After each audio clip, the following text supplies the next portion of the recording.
여러분, 지난 한 주간도 평안하셨나요? 오사모의 오묘한 성경 공부 시간입니다.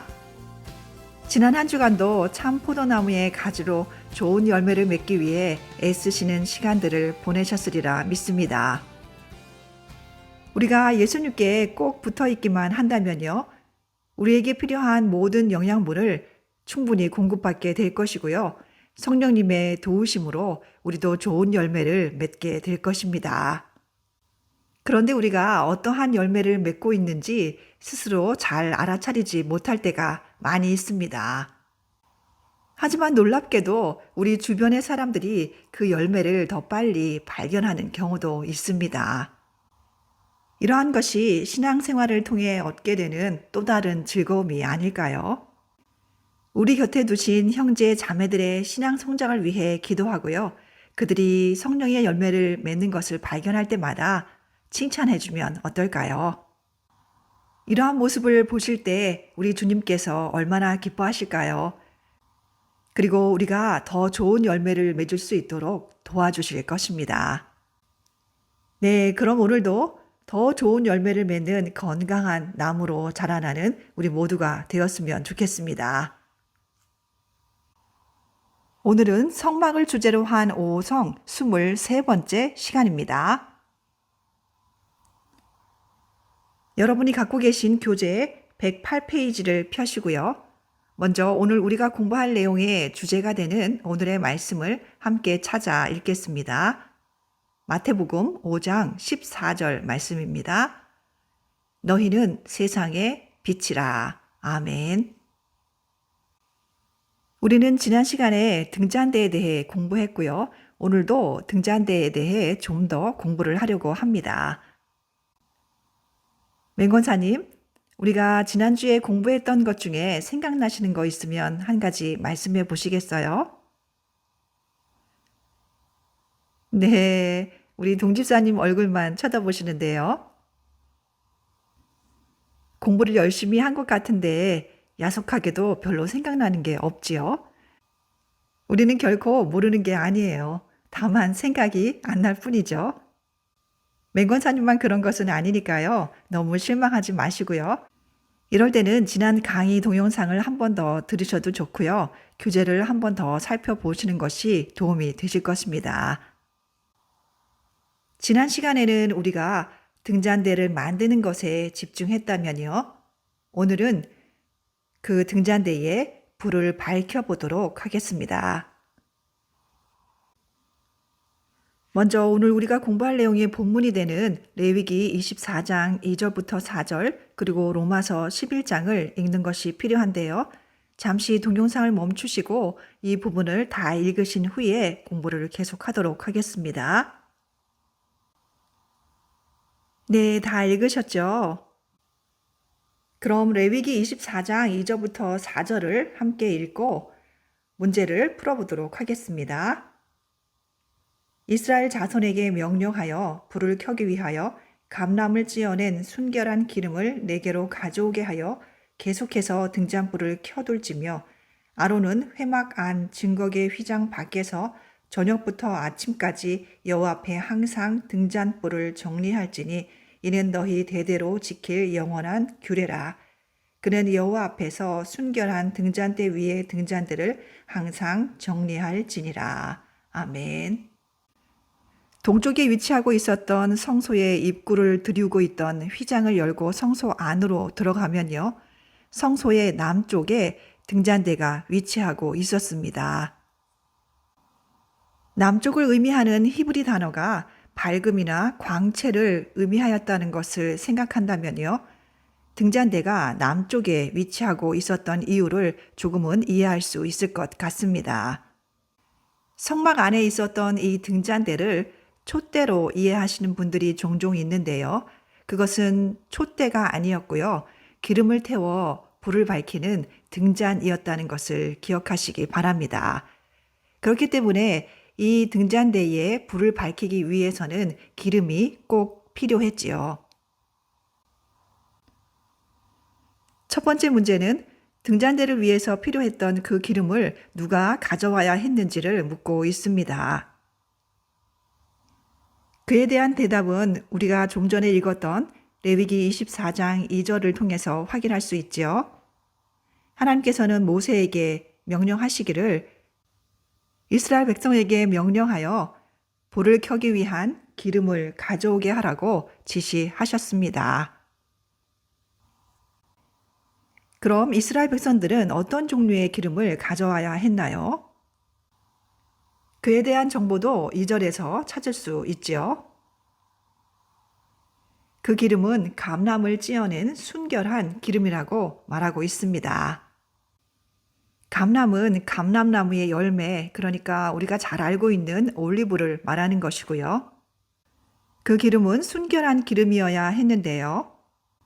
감람 열매 이외에는 그 어떤 것도 들어가지 않은 깨끗하고 순수한 기름을 말하는 것입니다. 구약에서 순결하다는 말은 죄가 없다는 것과 같은 맥락으로 사용될 때가 많이 있었는데요. 그것이 갖는 영적인 의미를 말해주고 있다는 것을 짐작할 수 있습니다. 이렇게 이스라엘 백성들이 가져온 순결한 감람류를 원료로 해서 이 등잔불은 얼마나 자주 켜야 했었나요? 네, 이 질문에 대한 대답도 우리가 함께 읽은 2절부터 4절의 내용을 통해서 충분히 확인할 수 있는데요. 이스라엘 백성들이 가져온 순결한 감람류로 등불을 밝히는 것은 제사장의 역할이라는 것을 알 수 있고요. 그 등불을 켜는 시간은 저녁부터 아침까지라는 것을 알 수 있습니다. 저녁부터 아침까지, 그러니까 태양이 없는 어둠의 기간 동안에 이 등불을 켜야 했고요. 이 구절들 속에서 등장하는 계속해서 그리고 항상이라는 단어를 통해서 제사장은 매일 저녁 불을 켜는 그 일을 결코 쉬어서는 안 된다는 것을 알 수 있습니다. 지금까지 살펴본 내용에 대한 영적 의미를 우리는 신약 성경을 통해서 배울 수 있는데요. 여러분들이 좀 전에 읽으셨던 로마서 11장에서 사도 바울은 예수님을 참 감람나무에 비유해서 설명하고 있는데요. 그곳의 설명에 의하면 참 감람나무 가지는 누구를 가리키고 있나요? 네, 그렇습니다. 참 감람나무 가지는 이스라엘 백성들을 말하고 있습니다. 사도 바울은 이곳에서 원가지라는 단어를 사용했는데요. 21절과 24절에 보시면 원가지라는 단어를 찾을 수 있습니다. 이것은 참 감람나무에 원래 붙어 있던 가지라는 의미입니다.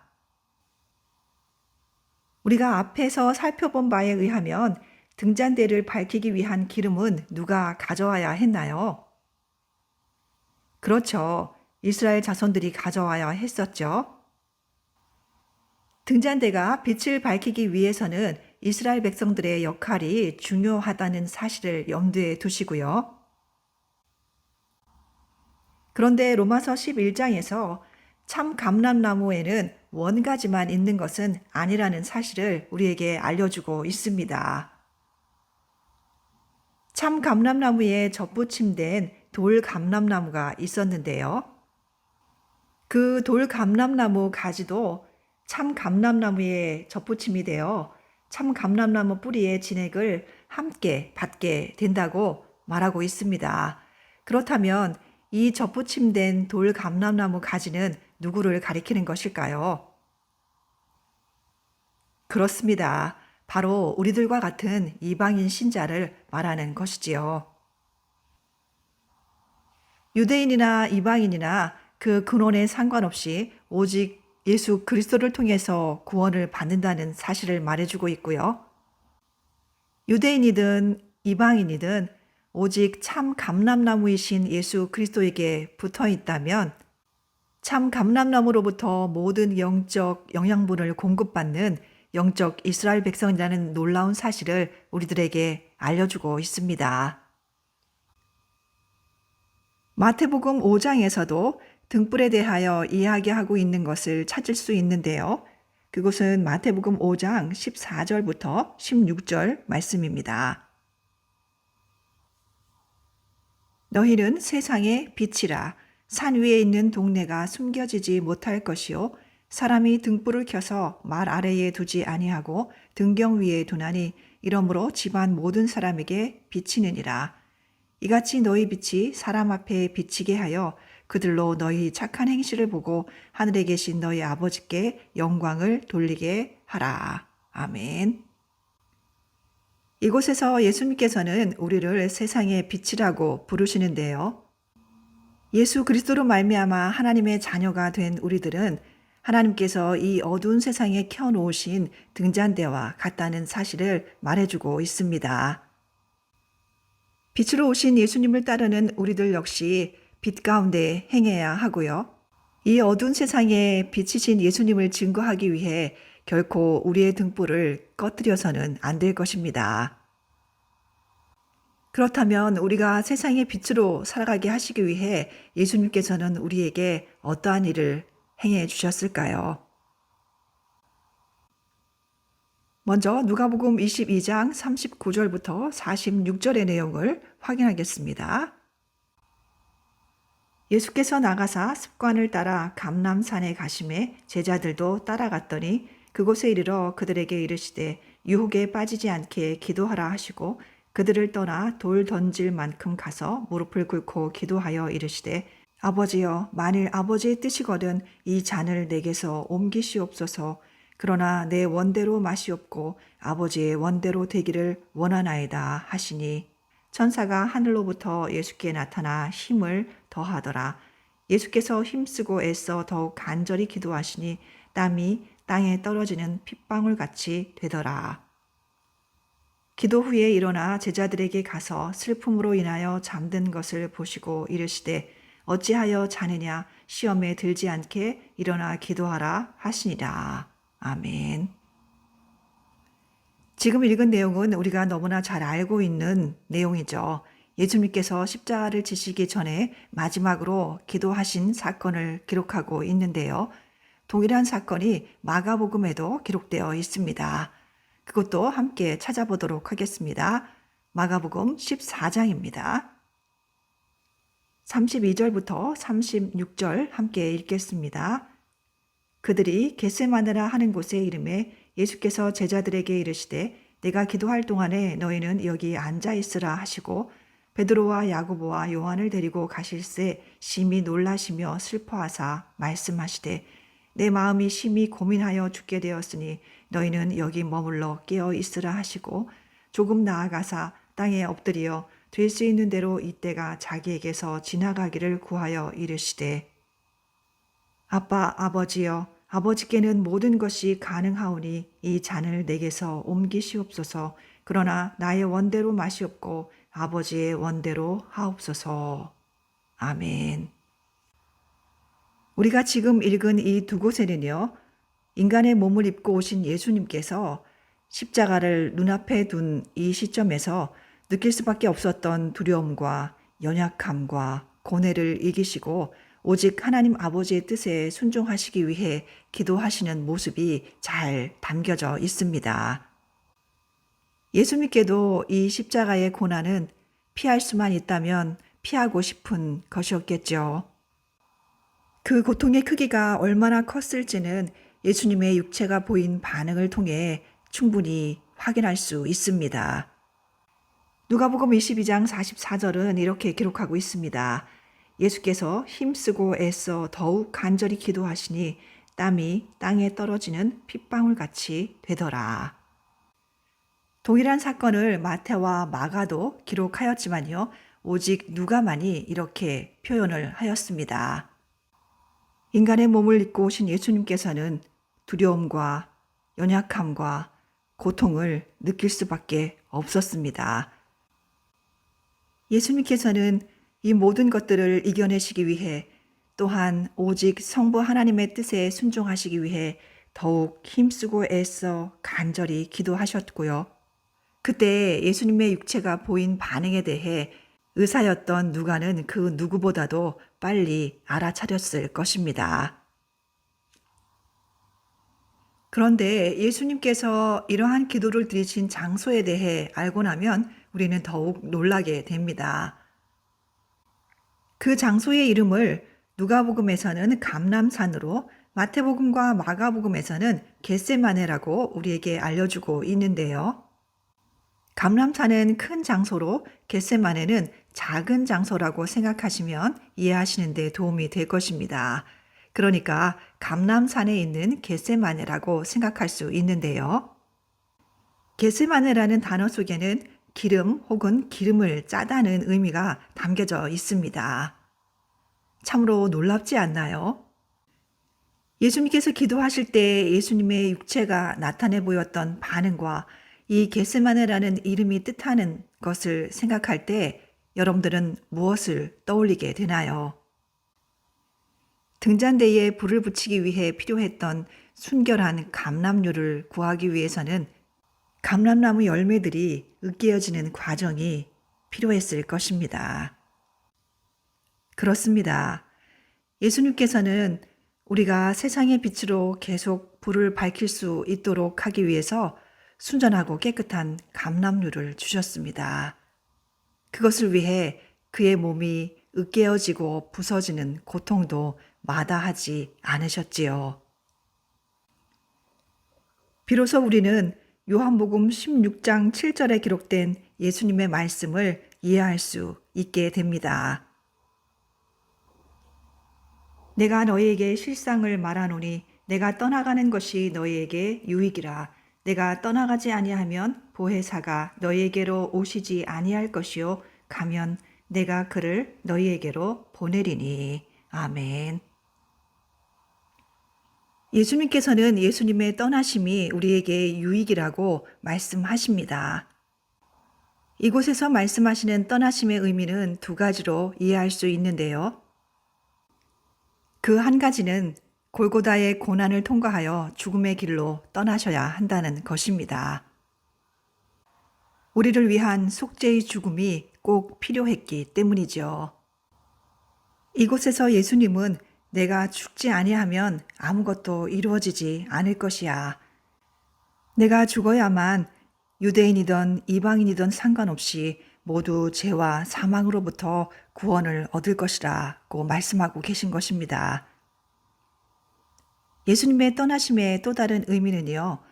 예수님께서 지상에서의 모든 사역을 마치신 후에 영광을 입으시고 하늘 보좌로 떠나가심을 의미하는 것입니다. 예수님께서는 더 이상 어느 한 지방에만 머물러 계실 수는 없었습니다. 왜냐하면 그분은 모든 곳에 계셔야 했기 때문입니다. 이렇게 예수님께서는 우리를 위해 떠나셨고요. 또 우리를 위해 보혜사를 보내주시겠다고 약속하셨습니다. 그럼 이제 예수님께서 약속하시고 보내주신 보혜사에 대해 잠깐 살펴볼까요? 요한복음 14장 16절과 17절의 내용을 통해 살펴보도록 하겠습니다. 내가 아버지께 구하겠으니 그가 또 다른 보혜사를 너희에게 주사 영원토록 너희와 함께 있게 하리니 그는 진리의 영이라. 세상은 능히 그를 받지 못하나니 이는 그를 보지도 못하고 알지도 못함이라. 그러나 너희는 그를 아나니 그는 너희와 함께 거하시며 또 너희 속에 계시겠음이라. 아멘. 우리 동집사님은 이 구절에서 성령에 대해 어떠한 사실들을 알게 되셨나요? 네, 그렇죠. 잘 말씀하셨어요. 우선 16절에서 성령을 또 다른 보혜사라고 말하고 있죠. 보혜사라는 단어에 대해서는 여러분들이 이미 잘 알고 계실 텐데요. 보혜사란 그를 필요로 하는 사람의 곁에 서서 그 사람을 강하게 해주는 존재를 말합니다. 그리스도께서 이미 우리의 보혜사이시기 때문에 주님께서는 성령을 일컬어 또 다른 보혜사라고 말씀해 주십니다. 그것은 곧 예수님께서 이 땅에서 제자들과 함께 하시는 동안에 그들을 위해 하셨던 모든 것을 이제 성령께서 그리스도를 대신하여 행하시리라는 것을 말해주고 있습니다. 그렇기 때문에 우리에게는 두 분의 보혜사가 계십니다. 그리스도께서는 높은 곳에서 우리를 위하여 우리의 대언자로 간구하시고요. 또한 성령께서는 우리 안에서 우리를 위해 간구하고 계십니다. 그리고 17절에서 주님께서는 성령을 진리의 영이라고 가르쳐 주십니다. 왜냐하면 성령께서는 진리이신 예수님을 바르게 알 수 있도록 증거해 주시기 때문이죠. 그렇기 때문에 진리이신 그리스도를 알지 못하는 사람은 성령을 받을 수도 볼 수도 알 수도 없는 것입니다.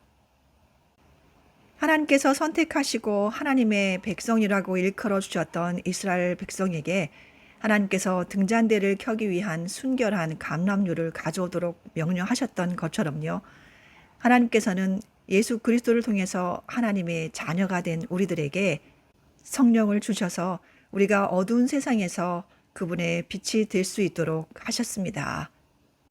그리고 성령께서는 영원토록 우리와 함께 하실 것이라고 약속해 주셨습니다. 우리는 여기서 참으로 놀라운 사실을 발견하게 됩니다. 삼일체 하나님의 모든 신성이 우리 한 사람 한 사람의 안에서 완벽하게 결합된다는 사실입니다. 성부 하나님께서는 우리를 위해 빛을 보내주셨고요. 성자 하나님께서는 빛으로 오셔서 우리를 위한 모든 사역을 마치시고 우리 안에 불을 피워 주셨습니다.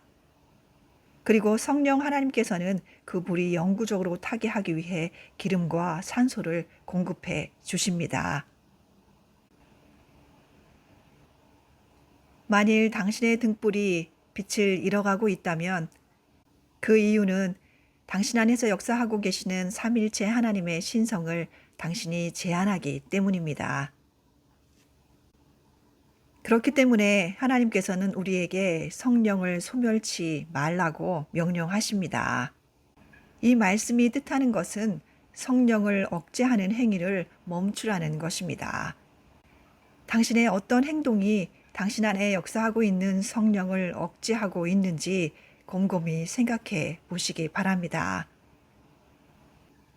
우리에게 필요한 것은 오직 성령으로 충만함을 받는 것입니다. 우리가 성령으로 충만하게 채워질 때 우리는 성령의 열매를 맺게 될 것이고요. 그리스도를 닮은 사람들로 자라나게 될 것입니다. 네, 그럼 이제 오늘 우리가 공부한 내용을 정리해 보도록 할 텐데요.